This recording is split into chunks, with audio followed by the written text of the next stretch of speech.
Murid SMA belajar menyelam untuk pertama kalinya. Baru saja ke air sudah tertarik oleh sesuatu kekuatan ajaib. Gadis dengan cepat menyelam ke dasar laut. Ketika menyelam semakin dalam, dia melihat sesuatu yang sedang bersinar di dasar laut. Keingintahuan membuatnya berenang menuju cahaya. Dia menyentuh kepada cahaya itu. Tiba-tiba dia dikelilingi oleh cahaya ajaib itu. Tubuhnya sementara dikontrol. Di permukaan laut, guru muncul ke permukaan sendirian.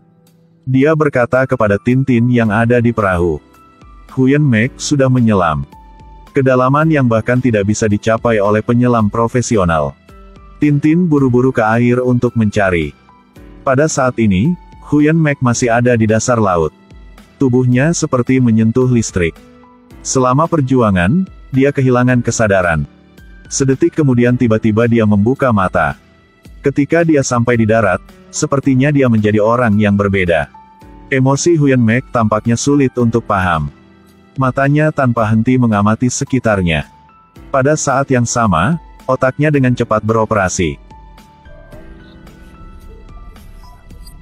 Rangkaian bahasa aneh berbicara dengan ia. Otak Huyen Mek muncul banyak teks magis. Berbagai persamaan yang saya tidak mengerti. Cahaya jutaan tahun telah berlalu. Masa kuno di 200 juta tahun yang lalu. Sampai peradaban modern kini. Dari Cina Timur sampai Paris Selatan. Huyen Mek untuk sementara menyerap pengetahuan seluruh umat manusia. Tidur selama 200 juta tahun. Akhirnya aku bisa kembali rumah. Tidak salah, ketika Huyen Mek menyentuh cahaya ajaib di dasar laut. Dia sudah membangunkan alien memiliki kecerdasan superior yang sudah bangun selama 200 juta tahun. Lagi pula identitas orang itu adalah jenderal. Tintin entah kebenaran. Buru-buru bertanya Huyen Mek mau pergi kemana. Tapi Huyen Mek tidak memperhatikan dia. Matanya selalu melihat ke depan. Tapi pada saat itu, tiba-tiba Huyen Mek pingsan. Huyen Mek, Pak, tolong bantu. Huyen Mek. Sampai Huyen Mek bangun. Maka dia sudah berbaring dalam rumah sakit.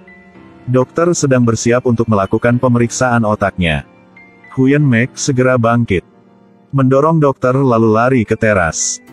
Dia membuka tangannya dan menyerap kamus bumi. Tapi karena tidak bisa menerima energi matahari, fotosintesis kehilangan efeknya, proses penyerapan terganggu. Pada saat ini, dokter dan penjaga sudah datang. Melihat Huyen Mek berdiri di teras. Mereka mengira dia berniat melompat. Menyuruh dia jangan lakukan hal yang bodoh. Kemudian keluarkan obat penenang untuk disuntikkan ke tubuh Huyen Mek. Hasilnya dia hanya mendorong. Jarum suntik itu mengenai dokter lain. Pada saat ini ayah ibu Huyen Mek juga datang. Tapi dia tidak mengenal mereka sama sekali. Pada saat ini, Huyen Mek pingsan lagi.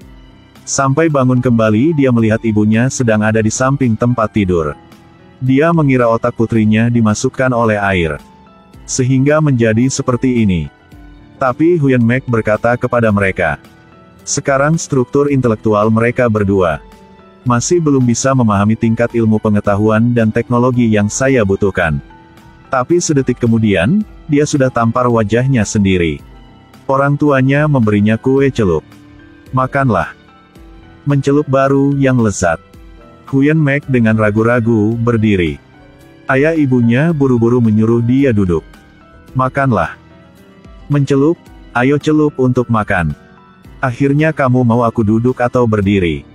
Ibu mengajarinya cara makan donat. Pada saat ini Huyen Mek baru saja paham itulah mencelup. Ketika orang tua melihat putri mereka datang untuk makan, mereka hampir menangis.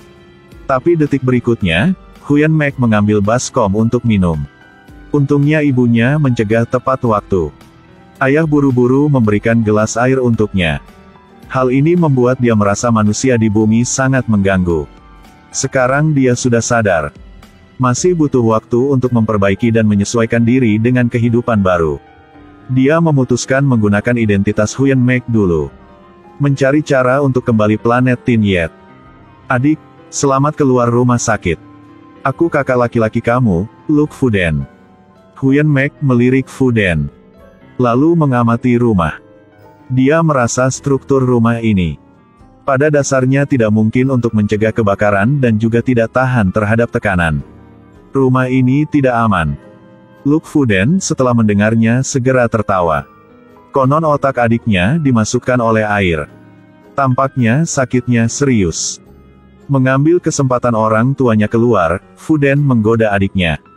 Melihat Huyen Mek dengan bodoh melihat sikat gigi. Fuden mengira Huyen Mek tidak tahu inilah pasta gigi. Oleh karena itu, dia mengajar Huyen Mek cara menyikat gigi. Menelan.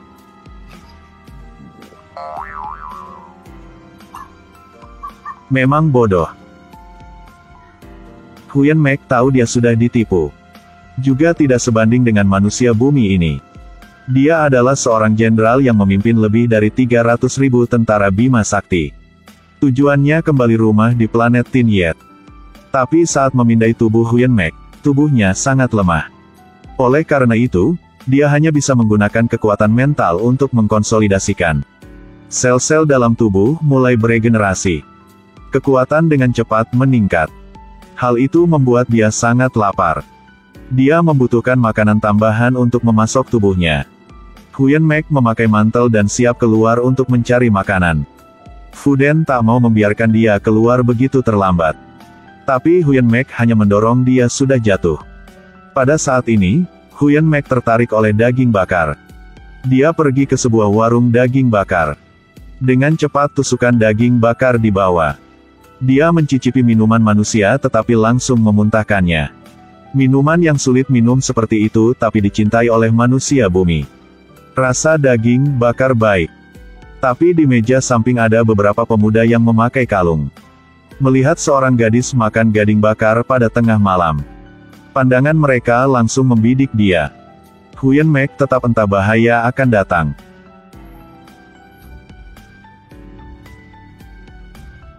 Pada tengah malam, seorang murid SMA makan daging bakar sendiri. Dia tetap belum menemukan. Meja di samping ada beberapa pemuda yang membidik dia. Orang-orang itu pergi ke tempat Huyen Mek. Pria itu sampai. Lalu duduk di samping Huyen Mek. Lezat. Minum bersamaku saja. Pria itu menyadari gadis tidak memperhatikannya maka berniat bertindak. Ayo, ayo, ayo. Minumlah. Tapi sedetik kemudian, dia langsung dikontrol oleh Huyen Mek. Lalu dengan lembut didorong ke tanah. Orang-orang lain juga bergegas tapi pada dasarnya tidak bisa mendekati dia. Dengan cepat Huyen Mek mengalahkan mereka. Pemilik warung daging bakar buru-buru melapor polisi. Beberapa anak nakal jatuh ke tanah dan tidak bisa bangun. Huyen Mek tidak peduli dan terus-menerus makan daging bakar. 5 menit kemudian polisi sudah sampai. Orang-orang itu berkata mereka orang disakiti. Orang bertindak adalah gadis sedang makan daging bakar. Dengan cepat Huyen Mek sudah ditangkap ke kantor polisi. Melalui kamera pengintai dan kata-kata pemilik warung. Kemudian polisi mengatakan Huyen Mek membela diri. Menyuruh dia jangan takut.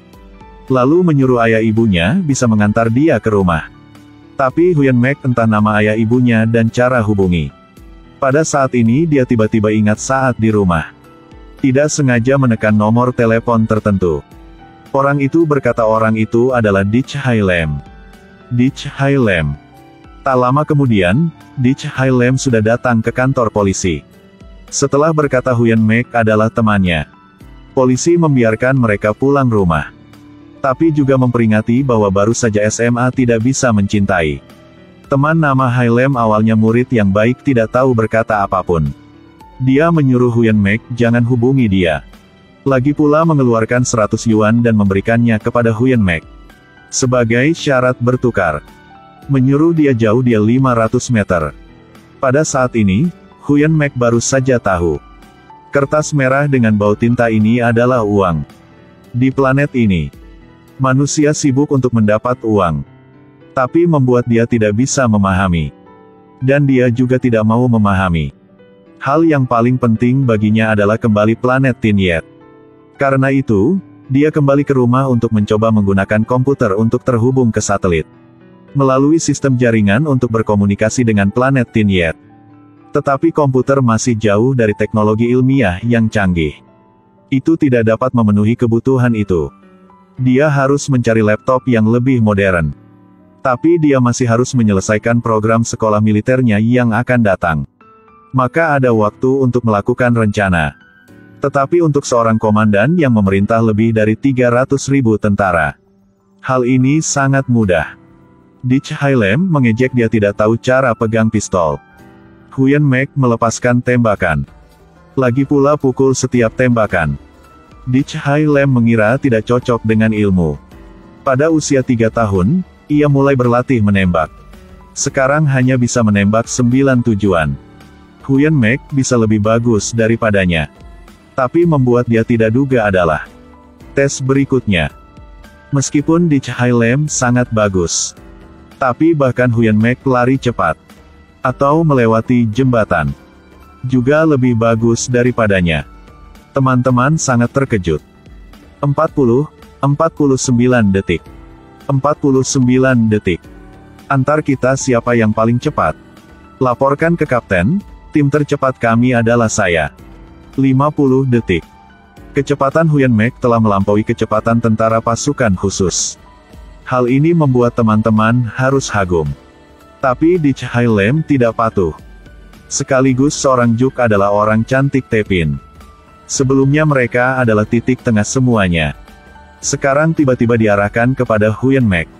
Lagi pula dengan cepat menyebarluaskan dalam sekolah. Dich Hailem gagal di depan seorang gadis. Tampaknya Dich Hailem juga biasa. Dich Hailem bertekad membalas dendam. Dengan cepat sudah memiliki kesempatan. Keesokan harinya harus lari 5 km. Inilah keuntungan Dich Hailem. Dia selalu menjaga staminanya tidak cepat atau lambat. Hanya di depan Huyen Mek, Dich Hailem mulai cepat. Ketika Huyen Mek bersiap mengejar, dia melewati seorang sedang memperbaiki mobil. Dia melihat Huyen Mek dengan sengaja menjatuhkan pijakan kaki. Huyen Mek segera menggunakan kekuatannya untuk membantu. Lalu dengan cepat menyeret pria itu bangkit. Pria itu berterima kasih kepada Huyen Mek. Tapi sekaligus dia juga sangat duga. Mengapa Huyen Mek bisa menahan mobil dengan satu tangan? Huyen Mek hanya berkata dia sudah kuat sejak masa kecil. Huyen Mek masih belum tahu. Pria ini ada identitas yang lain. Itu Profesor Lem, yang berspesialisasi dalam menangkap dan meneliti alien. Itulah organisasi ajaib. Mereka mencari alien-alien. Lalu mulai penelitian. Ketika Huyen Mek bangun di rumah sakit, dia sudah memperhatikan Huyen Mek. Tapi dia masih belum yakin apakah dia alien. Sehingga selalu mengikuti dia. Kalau menemukan sesuatu tidak biasa akan segera menangkap. Hari ini Huyen Mek mengangkat mobil dengan satu tangan. Sudah tidak senjaga mengungkapkan identitas. Dich Hailem sudah mencapai posisi 1. Tapi karena Huyen Mek terlalu luar biasa, jadi tidak sengaja menyinggung kecantikan sekolah. Meskipun lari cepat juga tidak berguna. Laki-laki masih menyukai. Orang-orang lembut seperti Tepin kita. Mereka menyukai saya atau tidak juga tidak penting. Karena saya tidak peduli. Tentu saja ketika Huyen Mek sedang makan. Teman karena takut Dich Hailem. Sehingga tidak duduk bersama dia. Ini lebih keterlaluan daripada melempar pangsit kepada Huyen Mek. Dan terus menantangnya. Karena sebelumnya dia pernah menggertak Huyen Mek.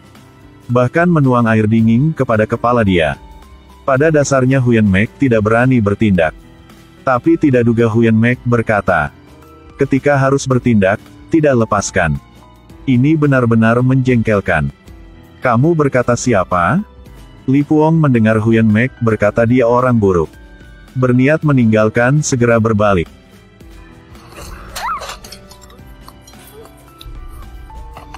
Huyen Mek dengan satu tangan sudah menjatuhkan dia ke tanah. Dipermalukan di depan teman-temannya tidak tertahankan baginya.